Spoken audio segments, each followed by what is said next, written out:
Hello out there, and welcome back to another version of our College Confidential. I'm Jimmy Birch. I'm Carlos Mendez. Week 6 already, right, or 5? I'm losing count. It's one or the other, and it's we're getting deep into the season. It is week 6. Yeah. It is week 6. Yeah. You're right, and it's what it is the big week of the season. So if it's the biggest one we've had, we're wall to wall with good games for our local schools. One of the biggest of which is going to be right here in Fort Worth. TCU is going to be taking on a top 10 team in Oklahoma. Both are ranked. Both are undefeated. Been a long time since Frogs have taken down a top 10 team, but can they do it? Yeah, they haven't been a top 10 team at home since '65. That's a while. Beat A&M that year, but you know they didn't get a lot of chances to host that caliber team in the West. No, it's been a long time. You know, K-State came in here last year. They didn't get that done, but this game I'm looking forward to. I think it's going to be really, really close. A defensive purists kind of fantasy to see these two coaches go at each other, because Stoops and Patterson, two defensive masterminds. Yeah. It's their kind of game. Each guy, right? They know what they're doing against each other, and they've researched each other enough to know. I think Patterson's got the horses on defense this year. The question for me is, you know, the offense. I think OU's far more explosive than TCU. Mm-hmm. You know, their quarterbacks are similar. They're both very talented, but they can throw out some inconsistency at you. So, right. You know, which quarterback is you're going to pressure the most? Which one's going to throw out a mistake? You know, field position is going to matter, but I really expect a close game. I think something will be decided in the fourth quarter. It's going to be an explosive play, I bet, which, you know, OU has a knack for doing. I think that could decide it. Yeah, they're not shy on playmakers at Norman these days. So. What game are you going to? I'm going to go watch Baylor and Texas. Speaking of teams that are not shy on playmakers, Baylor is going to unveil the full treasure trove this week, I think, and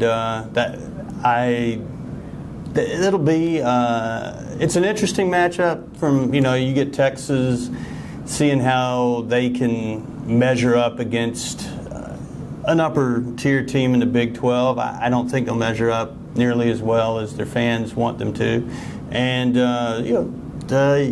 it's going to be two big games for Baylor, and then for A&M going down to Mississippi State. You got two local top 10 teams, both with a chance to lose. I don't think Baylor's going to lose. A&M's a lot more eligible to take a hickey this week just because they're on the road, all those cowbells ringing, and Mississippi State's a good football team, like we mentioned last week. I mean, they're one of the more undervalued teams in the country, and as far as teams that are on the other end of the spectrum, we've already seen SMU and Kansas have. Saw SMU last week. Yes, they've already decided it's time to start with the new regime at both places. 2 coaching vacancies.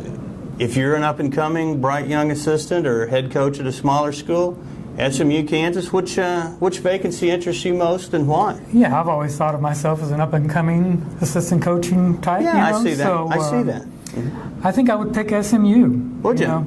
I think you've got a better chance to win there. I think you're in Dallas. You're in Texas still. You certainly have your recruiting base is right around you. And you've been good at football in the past. Mm-hmm. People are interested in football, but SMU just needs to breathe some life into the program, and that's just another way of saying put some money into the program. You're talking about facilities. Above the table or beneath the table? Money helps either side of the table. Okay.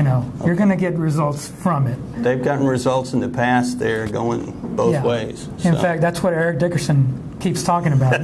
Yes. He maybe had experience with that, so he knows what works. And I think I'd go there because at least I can win there. And I can get to a bowl, and I can make my name there. And then bounce to somewhere else. Yeah, better at Kansas, I've got too many guys to beat ahead of me. You really do. They're in a Power 5 league. That's a hard job, Kansas. Yeah, it's too many guys to leapfrog over. But anyway, the rest of the country, the undefeateds. Everybody's undefeated. Yeah. We've got like 14 out of the 25 that are in the top 25 that are undefeated. It's going to be, but this is kind of Elimination Saturday. You got.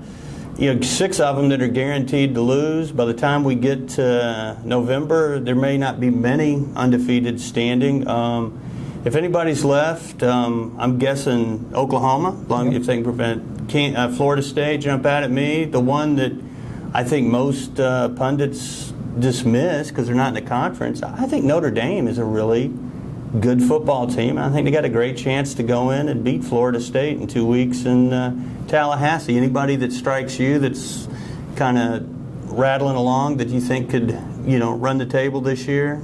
Well, I guess Oregon will. All the should. teams you mentioned. I think BYU will finish undefeated, but they're not going to get a shot at the Final Four. They don't have. They have the best chance mathematically, probably, to be undefeated, but they just don't play the schedule they're not to if it's them and Notre Dame, Notre Dame's got the name recognition. You want them in the Final Four. And they actually play pretty representative schedule too. So, but there's a lot of weeks to go. It's interesting to see if there'll be more than 4 undefeateds. I'm going to guess not, because typically over the years there hasn't been, but could be this year. There's a lot of them. Well, if it's this year, we need to have at least 5 so there can be controversy, or we need to have 3 or less so there can be even more controversy. And we'll find out. We'll know a lot more after this week. There's going to be a lot less undefeated teams, including one of them that's going to lose at Amon Carter Stadium on Saturday. Yeah, we'll talk in week 7. We will. We appreciate you guys dialing us up. Have a good week out there.